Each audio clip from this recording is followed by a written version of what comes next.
Welcome to the Epilepsy Foundation Alabama podcast. My name is Sarah Franklin, and with me today is Kevin Archer. I do want to thank, before we get started, Greenwich Biosciences for sponsoring this episode of the podcast.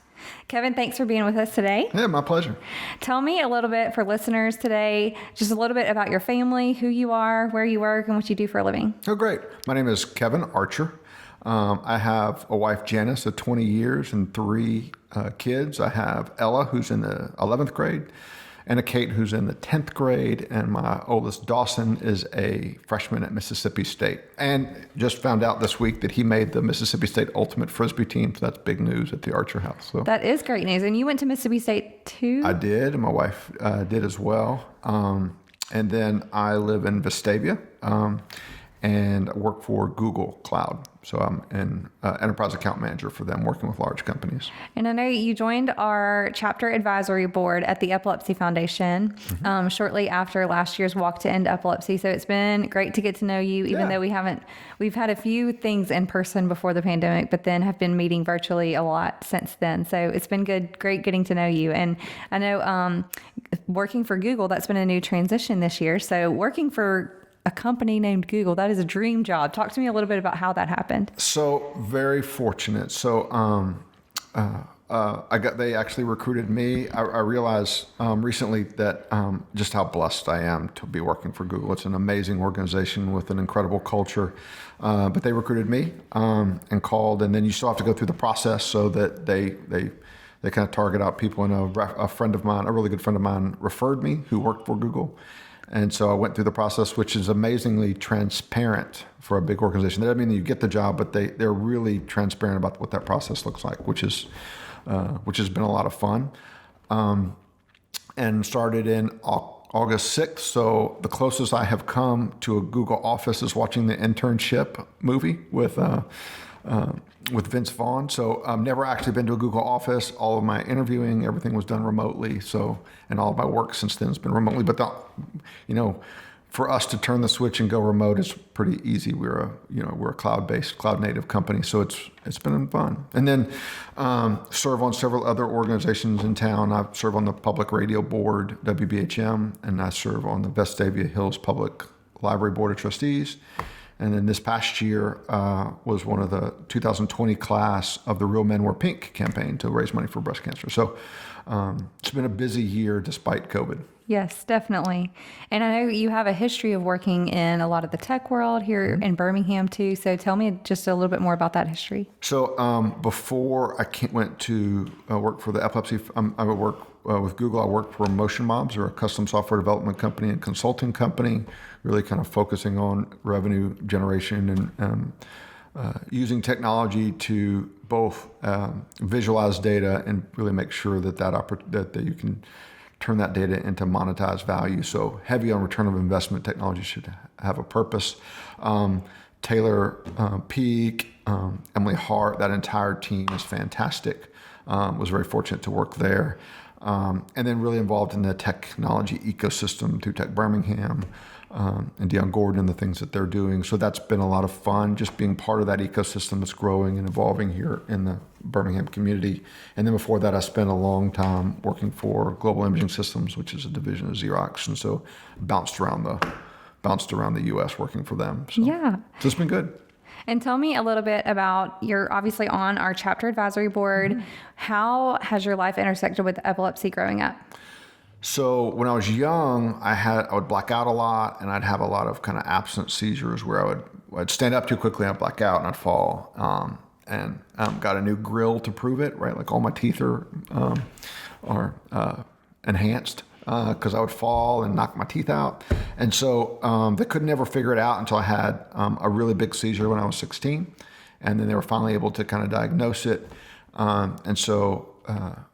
So really from 16 on, I've been kind of battling it. And then when I was mid-20s, they thought, I'd outgrown it. And then a couple years later, I had some more seizures. And so realized that I had not. And so growing up, really just kind of figuring that out was hard. Just what is this that's causing these kind of seizures? And like I would look at you, I'd kind of blank out and I'd miss it. And then there's just people couldn't understand it. And then I think epilepsy was not as well known back then in that, late 80s. And so So we've come a long way, but it was impactful for me growing up. And losing your license for a year when you're 16 is always no fun, no bueno. Not at all, right. And two, I believe if I recall from some of our conversations, the Epilepsy Foundation gave you a scholarship for college. Yeah, so I was super fortunate. So the Department of Rehabilitative Services for Alabama offered an epilepsy scholarship, and so you had to go through all this testing, you had to write essays, and so Mississippi State had offered me a presidential scholarship, but didn't cover everything, and because of that epilepsy scholarship that supplemented the Mississippi State scholarship, I was able to graduate without any college debt. So that was awesome. And so I was always grateful for that, and said if the opportunity ever presented itself for me to give back, I would take advantage. Yeah, and so here you are serving today on our board. And I think, too, you've said, in the 80s, epilepsy wasn't as understood. And I think today we still have a long way to go. Even myself, being recently diagnosed with epilepsy, I knew nothing about it before. And so there's still a lot of stigma, misunderstandings, and, still so much that even doctors are trying to learn about the brain. There's a lot they know, and still that they need to know because the brain is so complex, and that's where the electrical storms happen in the brain. So just how did the seizures and trying to understand epilepsy, how did that affect your family growing up? That's a good point. So if you think about it, 1 in 10 people have seizures, right? And then 1 in 26 of those develop into epilepsy. So a standard neurologist is going to have statistically 4% of their patients with epilepsy. And so when I was growing up, I would have, and even as an adult, when I had increased seizures, my neurologist only saw 4% of epilepsy patients. And so they really, I hate to say didn't know what they were doing, but they certainly weren't specialized. And so what they would do is they would err on the side of over-prescribing medications. And so they would turn you into a zombie because they would just have you take 2,000 milligrams of something just because, and those medicines largely didn't tackle your specific type of epilepsy or your triggers that would cause your seizures. And so growing up, it's especially in the 80s, 90s, even today, a neurologist dialing in the correct medicine is the single most important thing someone with epilepsy can do. And a third of the people still aren't medically controlled.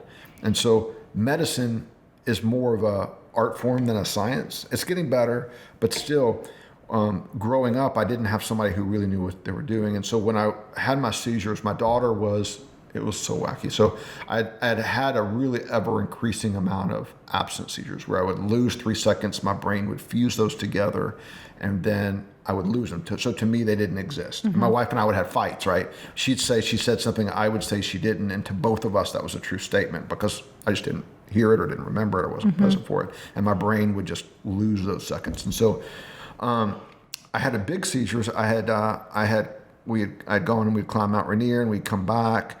And then so I was going out every morning. I was running. I would go to the sauna and I'd come in, get everybody ready, and go to work. And so my daughter's my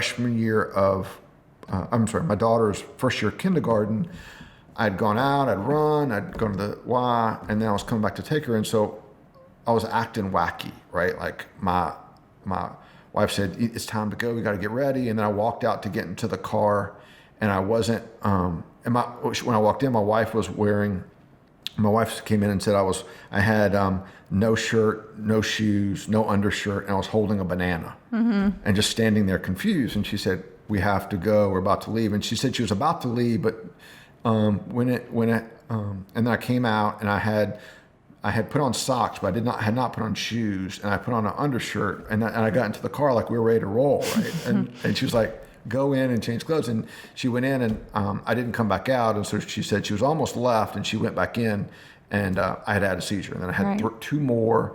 And then my neurologist at the time just didn't have any experience. And so overprescribed that whole process. And so after about a year, this was killing me because she said, hey, you can't run anymore. You can't backpack anymore. You can't do any of these things, just because she didn't know. And she said, take out all the things that could be a potential risk.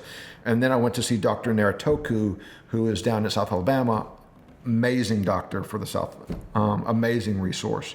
And then he helped me dial in what my triggers were. He specializes in epilepsy. It was like coming out of the darkness into the light because he was so good about helping me understand what causes my seizures, what type of epilepsy I have, and then very quickly he dialed me into a medication that I was sleeping 10 or 12 hours a day. I was a zombie. He really dialed in my medicine to where I could live a really normal life. And to this point, I haven't ever had to change medications because he really dialed me in. And so my recommendation to anyone experiencing this is get the very best care you can. Go to an epilepsy specialist because it completely transforms your quality of life. Absolutely. And I think general neurology, at times they can, yes, absolutely take great care of people with epilepsy. But if you are still experiencing seizures after trying a second medicine, then that's when at the Epilepsy Foundation, we say, okay, you need to seek an epilepsy specialist, or the technical term is epileptologist too. Yep. And so that is a neurologist that has been to even further schooling to specialize specifically in epilepsy. And so, they do great jobs, and even epilepsy centers can get a great look at the brain, and through an epilepsy monitoring unit stay, EEGs, really see where the seizures starting, where are they taking place in the brain, and what type of medicine or potential even brain surgery could have a potential to reduce the number of seizures or potentially eliminate seizures. And I know, Kevin, now you're how long seizure free? So my daughter's in 11th grade, so 11 years. So thank you, Dr. Naritoku. I'm telling you. And think about this, though. You don't go to an ER doctor for all of your ongoing. Your ER doctor, much like your original neurologist for an epilepsy patient, is that first line of defense, right? It solves you, stabilizes you, and then if you're going into really specifics, you go to somebody who specializes in that. Mm-hmm. It's no different. Neurologists are fantastic, but that is not their field of expertise. And so I think you need to be your own greatest advocate when you say, I need to seek someone who's going to give me the best quality care I can. Because not everyone can. And I never every time I go to a doctor, I come out grateful that I don't have it worse. Right. I agree. I mean, like every time I go in, I think, oh, thank goodness that it's not worse. It's like that whole thing. If you're at a dining room table and you have your own problems and you pass your problems to the right, you always want your problems back. Mm-hmm. Right. So, I'm just grateful that I don't have it worse, and I'm able to be controlled by medication because so many people are not. Right, one out of every three. So my recommendation to anybody experiencing epilepsy is if your seizures aren't being controlled, go see someone who specializes in it. Absolutely. I completely and wholeheartedly agree. And I've really enjoyed getting to know Dr. Naritoku virtually. I started the job a few months before the pandemic. And so Dr. Naritoku and I have been getting to know each other even over email and Zoom. And for our South Alabama Walk to End Epilepsy, he and his band, the Dolphin Street Stompers, did our event entertainment. And it was absolutely incredible. So I'm just very thankful to him and can't wait to get to know him even further. Sounds like he's a Renaissance man. His band was the best. We were so looking forward to being at Battleship Memorial Park for the actual Mobile Walk to End Epilepsy. And I know hopefully this world will return to normal one day soon and we can actually see the Dolphin Street Stompers live and in person, but on Zoom, virtual was incredible. So Dr. Naritoku, way to go. It was so good. And it ties Alabama all back together too. He's one of the very best in the state, and I know tons of people with epilepsy are thankful for him. So yeah, and we have some great specialists here in Birmingham too. So it's they are there, and I think just kind of seeking out those. And I think the Epilepsy Foundation is a great way to find where those resources exist. So calling into you and your team. I think some of the great things that the Epilepsy Board does is I think they provide education, right? And that's something that's very valuable. If you think about something that a child with epilepsy who wants to go to an event can't go if they don't have a school nurse there. And so oftentimes teaching people how to address kids who might have epilepsy, whether it be teachers, so it's not that big a leap if you could just take that little bit of education. So one of the things that our board does, I think that's very important, is educate. I think we also promote and market and make awareness is, I think, one of our big missions. I think that's important. I think you do a fantastic job of that. But through our Walk to End Epilepsy, I was blown away at how many people participated last year in that Walk to End Epilepsy.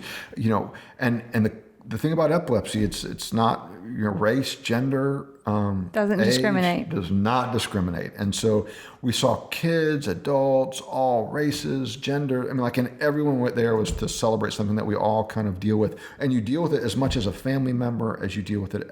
Because epilepsy impacts the whole family. You can't drive.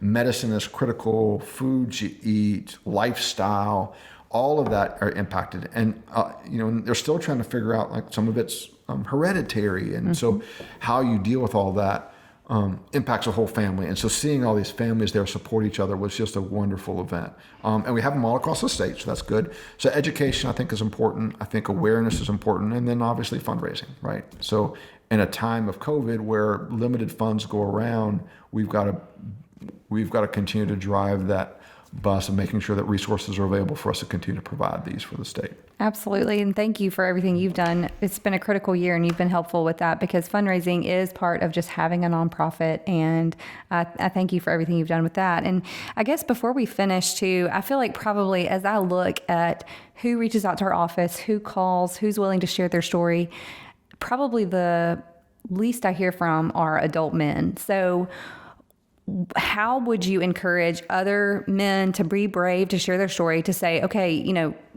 adult men have epilepsy, and even, teenagers and people in college. So how could you encourage other men that experience seizures or have epilepsy themselves? So great question. So think about back in the 1940s and 1950s, they actually sterilized men who had epilepsy. So there's a stigma that exists even today.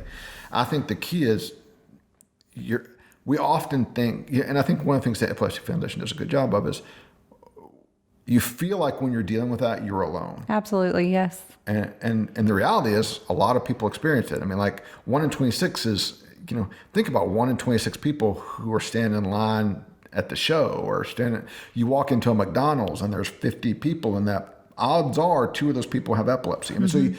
So I think it's much more prevalent than people are aware. I think being able to be open with people that you care about, or being open with others and just telling your story, I think matters. I think it doesn't carry the same stigma that it once did, but sometimes we are often self-conscious about that. So I think being open, being willing to tell your story, and really, I think the best cure for that is to help.